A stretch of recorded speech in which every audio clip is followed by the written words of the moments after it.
ಬೆಂಗಳೂರಿನಲ್ಲಿ ಪತಿ ಮಹಾಶಯನೊಬ್ಬ ಪತ್ನಿಯನ್ನ ಹತ್ಯೆಗೈದಿದ್ದಾನೆ. ಬೆಂಗಳೂರಿನಲ್ಲಿ ಪತಿಯಿಂದಲೇ ಪತ್ನಿಯ ಮರ್ಡರ್ ಆಗಿರುವಂತಹ ವರದಿ ಇದು. ಅಮೃತಹಳ್ಳಿಯ ಗಂಗಮ್ಮ ಲೇಔಟ್ನಲ್ಲಿ ನಡೆದಿರುವಂತಹ ಹತ್ಯೆ. ಪತ್ನಿಯ ಶೀಲವನ್ನ ಶಂಕಿಸಿ ಪತಿ ರವಿಚಂದ್ರ ಪತ್ನಿಯನ್ನ ಹತ್ಯೆಗೈದಿರುವಂತಹ ಪ್ರಕರಣ. ತರಕಾರಿ ಅಂಗಡಿಯಲ್ಲಿ ಪತ್ನಿ ಅಂಜಲಿ ಕೆಲಸವನ್ನ ಮಾಡ್ತಾ ಇದ್ರು. ಟ್ರಾವೆಲ್ಸ್ ಕಚೇರಿಯಲ್ಲಿ ಈ ಆರೋಪಿ ಪತಿ ಡ್ರೈವರ್ ಆಗಿ ಕೆಲಸ ಮಾಡ್ತಾ ಇದ್ದ.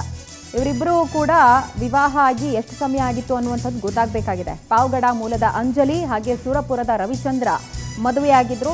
ಇವರು ವಿವಾಹ ನಂತರ ಅಮೃತಹಳ್ಳಿಯಲ್ಲಿ ವಾಸವಾಗಿದ್ರು. ಸದ್ಯ ಪತ್ನಿಯನ್ನ ಪತಿಯೇ ಹತ್ಯೆಗೈದಿದ್ದಾನೆ. ಅಮೃತಹಳ್ಳಿ ಪೊಲೀಸ್ ಸ್ಟೇಷನ್ ಲಿಮಿಟ್ಸ್ನಲ್ಲಿ ಪ್ರಕರಣ ದಾಖಲು ಮಾಡಲಾಗಿರುವಂತಹ ಡೀಟೇಲ್ಸ್ ಲಭ್ಯ ಆಗ್ತಾ ಇದೆ.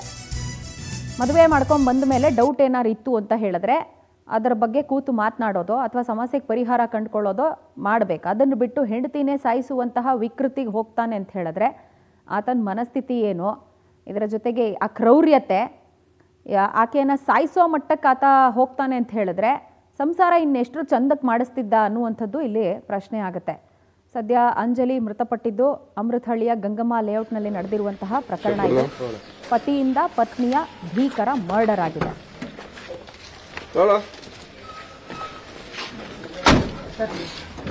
ಅಲ್ಲಿ ಕೊಡಿ ಕೊಡ್ರಿ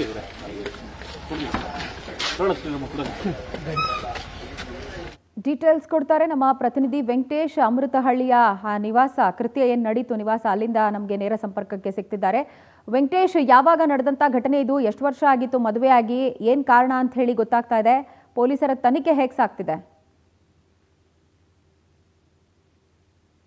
ಪ್ರಜ್ವಲ, ಅಮೃತಹಳ್ಳಿ ಪೊಲೀಸ್ ಠಾಣಾ ವ್ಯಾಪ್ತಿಯ ಗಂಗಮ್ಮ ಲೇಔಟ್ನಲ್ಲಿರುವಂತಹ ಒಂದು ನಿವಾಸದಲ್ಲಿ ರವಿಚಂದ್ರ ಮತ್ತು ಈ ಅಂಜಲಿ ಎನ್ನುವಂತಹ ದಂಪತಿಗಳು ಕಳೆದ 2 ತಿಂಗಳ ಹಿಂದೆ ಬಾಡಿಗೆಗೆ ಬಂದಿರ್ತಾರೆ. ಬಂದಂತವರು ಕೂಡ ಇದೇ ಒಂದು ಮನೆಯಲ್ಲಿ ವಾಸವನ್ನು ಮಾಡ್ತಾ ಇರ್ತಾರೆ. ಈ ಸಂದರ್ಭದಲ್ಲಿ ಆತ ಖಾಸಗಿ ಟ್ರಾವೆಲ್ಸ್ ನಲ್ಲಿ ಒಂದು ಡ್ರೈವರ್ ಆಗಿ ಕೆಲಸ ಮಾಡ್ತಾ ಇದ್ರೆ ಈಕೆ ತರಕಾರಿ ಮಾರುವಂತಹ ಕೆಲಸವನ್ನು ಕೂಡ ಮಾಡ್ಕೊಂಡಿರ್ತಾಳೆ. ಹೀಗೆ ಇರಬೇಕಾದ್ರೆ ಇಬ್ಬರ ನಡುವೆ ನಿನ್ನೆ ಜಗಳ ಆಗಿರುವಂತದ್ದು. ಜಗಳ ಸಂದರ್ಭದಲ್ಲಿ ಆತ ಕೈ ಹಾಗೂ ಕಾಲಿನಿಂದ ಹೊದ್ದು ಆಕೆಯನ್ನು ಹತ್ಯೆ ಮಾಡಿದ್ದಾನೆ. ಹತ್ಯೆಗೆ ಪ್ರಮುಖ ಕಾರಣ ಅಂತ ಹೇಳಿದ್ರೆ ಆಕೆ ಬೇರೊಬ್ಬ ಪುರುಷನ ಜೊತೆ ಅಕ್ರಮ ಸಂಬಂಧವನ್ನು ಹೊಂದಿದ್ಲು ಅಂತ ಹೇಳಿ ಈತ ಶಂಕಿಸಿದ್ದಾನೆ. ಜೊತೆಗೆ ಆತ ಕೆಲಸವನ್ನು ಮುಗಿಸಿ ಬಂದಂತ ವೇಳೆಯಲ್ಲಿ ಬೇರೊಬ್ಬ ಯುವಕ ಕೂಡ ಮನೆಯಿಂದ ಹೋಗಿದ್ದಾನೆ ಅಂತ ಹೇಳಿ ಗೊತ್ತಾಗ್ತಾ ಇದೆ. ಆ ಸಂದರ್ಭದಲ್ಲಿ ಆತ ಕೋಪಗೊಂಡು ಆಕೆಯ ಮೇಲೆ ಹಲ್ಲೆ ಮಾಡಿರುವಂತಹದ್ದು.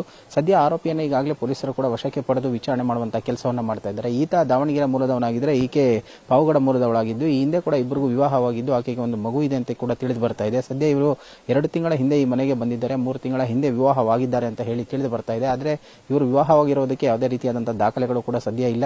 ಈಗ ಮನೆ ಓನರ್ ಕೂಡ ಪ್ರತಿ ತಿಂಗಳ ಅಂದ್ರೆ 2 ತಿಂಗಳ ಹಿಂದೆ ಏನು ಮನೆಯನ್ನ ಕೊಟ್ಟಂತ ಸಂದರ್ಭದಲ್ಲಿ ಆತನ ಆಧಾರ್ ಕಾರ್ಡ್ ಅನ್ನ ಮಾತ್ರ ಪಡೆದುಕೊಂಡಿದ್ರು. ಆದ್ರೆ ಅವನ ಬಳಿ ಆಕೆಯ ಬಳಿ ಯಾವುದೇ ಡೀಟೇಲ್ಸ್ ಅನ್ನು ಕೂಡ ತೆಗೆದುಕೊಂಡಿರಲಿಲ್ಲ. ಆಗಾಗ ಮನೆಗೆ ಬಂದಂತಹ ಸಂದರ್ಭದಲ್ಲಿ ಕೂಡ ಯಾವುದೇ ರೀತಿಯಾದಂತಹ ಗಲಾಟೆಗಳು ಕೂಡ ಆಗ್ತಾ ಇದ್ದಿಲ್ಲ ಅಂತ ಹೇಳಿ ಗೊತ್ತಾಗಿರುವಂತದ್ದು. ಸದ್ಯ ಅಕ್ಕಪಕ್ಕದ ನಿವಾಸಿಗಳೇನಿದ್ದಾರೆ ಅವರಿಗೂ ಕೂಡ ಇವರ ಬಗ್ಗೆ ಯಾವುದೇ ಡೌಟ್ ಕೂಡ ಇರಲಿಲ್ಲ. ಯಾಕಂದ್ರೆ ವಯಸ್ಸಿನಲ್ಲಿ ಕೂಡ ಸಾಕಷ್ಟು ಅಂತರ ಇರೋದು. ಆತನಿಗೆ 40 ವಯಸ್ಸಾದ್ರೆ ಈಕೆ ಮೃತಪಟ್ಟ ಅಂಜಲಿಗೆ 22 ವಯಸ್ಸು ಅಂತ ಹೇಳಿ ಗೊತ್ತಾಗ್ತಾ ಇದೆ.